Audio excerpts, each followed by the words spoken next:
Hello friends, आज की class में हम करने वाले हैं यूपीएससी जो अर्थशास्त्र के इकोनॉमिक्स के पहले क्वेश्चन आ चुके हैं 2013 से 23 तक। प्लीज़ वीडियो में अंत तक बने रहिएगा। स्वागत है सभी का। जीके क्लास में स्टार्ट करते हैं अपनी क्लास को। भारत में मुद्रास्फीति को नियंत्रित करके मूल्य स्थिरता बनाए रखने के लिए निम्नलिखित में से कौन जिम्मेदार है?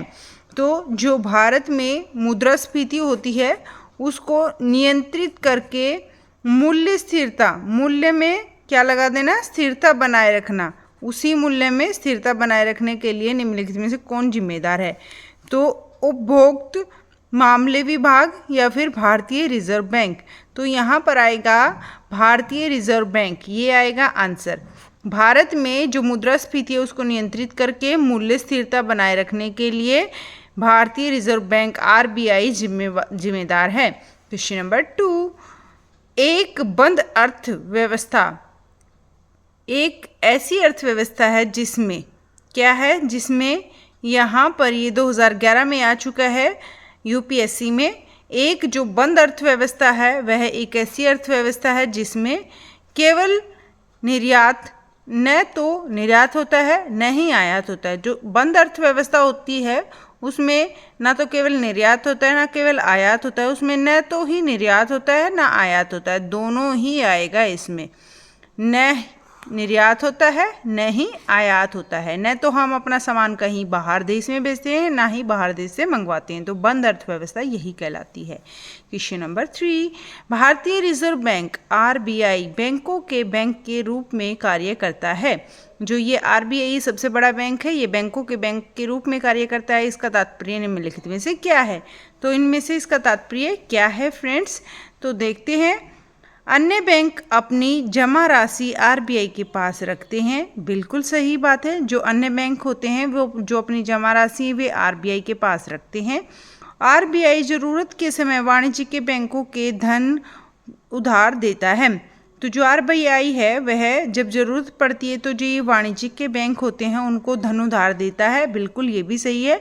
आरबीआई वाणिज्यिक के बैंकों को मौद्रिक मामलों पर सलाह देता है, और जो आरबीआई है वह वाणिज्यिक बैंक जो होते हैं उनको मौद्रिक मामलों पर भी सलाह देता है।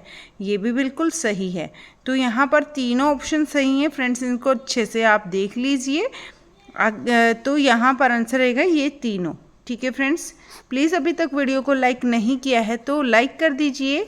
और स्वागत है सभी का जी की क्लास में। यहाँ पर अपने 3 क्वेश्चन हो चुके हैं। ज़्यादा क्वेश्चन हम अपनी क्लास में नहीं रखते हैं, छोटी सी क्लास रखते हैं, लेकिन बहुत इंपॉर्टेंट क्वेश्चन हम डिस्कस करते हैं जो कि पहले आ चुके हैं एग्ज़ाम में।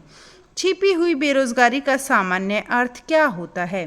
जो छिपी हुई बेरोजगारी है उसका सामान्य अर्थ क्या होता है? बड़ी संख्या में लोग बेरोजगार रहते हैं या फिर श्रम की सीमांत उत्पादकता शून्य हो जाती है। तो जो छिपी हुई बेरोजगारी होती है फ्रेंड्स वो होती है जो श्रम होता है, श्रम की सीमांत जो उत्पादकता होती है वह शून्य हो जाती है। श्रम की सीमांत उत्पादकता शून्य हो जाती है तो उसे कहते हैं छिपी हुई बेरोजगारी। यानी उसमें कितना भी हम काम करें उसमें एक उत्पादकता मात्रा होती है वो शून्य हो जाती है। क्वेश्चन नंबर 5, भारतीय अर्थव्यवस्था के संदर्भ में खुले बाजार परिचालन से तात्पर्य क्या है? यहाँ पर हम बात कर रहे हैं खुले बाजार परिचालन से क्या तात्पर्य है। यहाँ पर ए, वाणिज्यिक बैंकों द्वारा उद्योग और व्यापार को ऋण देना, या फिर आरबीआई द्वारा सरकारी प्रतिभूतियों की खरीद और बिक्री। तो यहाँ पर क्या आंसर रहेगा? खुले बाजार परिचालन से क्या तात्पर्य है? तो खुले बाजार परिचालन से तात्पर्य है जो आरबीआई है ये नहीं आएगा वाणिज्यिक के बैंकों द्वारा उद्योग और व्यापार के रूप में ऋण देना। यहाँ पर आएगा सबसे बड़ा बैंक आरबीआई द्वारा सरकारी प्रतिभूतियों की खरीद और बिक्री, यानी सरकारी प्रतिभूति जितनी भी उनकी खरीद करना और उसको बेच देना, ये आरबीआई द्वारा होता है। तो इसको कहते हैं खुले बाजार परिचालन। आगे चलते हैं क्वेश्चन नंबर 6 पर। यहाँ पर हमारे 2 ही क्वेश्चन पेंडिंग है फ्रेंड्स। आज हमने 7 क्वेश्चन डिस्कस किए हैं। आज 7 क्वेश्चन जो पहले परीक्षा में आ चुके हैं यूपीएससी में। तो प्लीज़ वीडियो को लाइक कर दीजिएगा। अगर अभी तक आपने लाइक नहीं किया है, सब्सक्राइब कर लीजिएगा चैनल पर नए हैं तो। क्वेश्चन नंबर 6 देखते हैं। भारत में बैंकों द्वारा प्राथमिकता प्राप्त क्षेत्र को दिए जाने वाले ऋण में निम्नलिखित दिया जाने वाला ऋण शामिल है।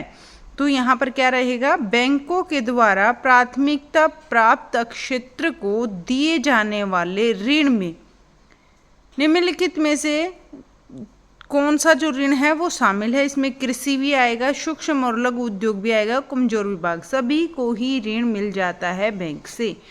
कृषि, सूक्ष्म और लघु उद्योग और कमजोर वर्ग। क्वेश्चन नंबर 7, जब मुद्रा की जो मांग होती है उसमें वृद्धि होती है तो मुद्रा की आपूर्ति समान रहने पर क्या होता है। जब मुद्रा की जो मांग होती है उसमें वृद्धि हो जाती है तो मुद्रा की जो आपूर्ति है वह समान रहने पर ब्याज दर में कमी होती है या ब्याज दर में वृद्धि होती है। तो यहाँ पर ऑप्शन रहेगा ब्याज दर में वृद्धि होती है। जब मुद्रा की मांग में वृद्धि होती है तो मुद्रा की आपूर्ति समान रहने पर ब्याज दर में वृद्धि होती है। Thank you so much. Video में अंत तक बने रहने के लिए थैंक यू आप सभी का दिल से धन्यवाद। प्लीज़ वीडियो को लाइक करके जाइएगा और कमेंट जरूर से जरूर करिएगा आपको ये छोटी सी क्लास कैसी लगी, ये क्वेश्चंस आपको कैसे लगे। Good night, take care, sweet dreams. फिर मिलते हैं नेक्स्ट वीडियो में। हंसते रहें, मुस्कुराते रहें।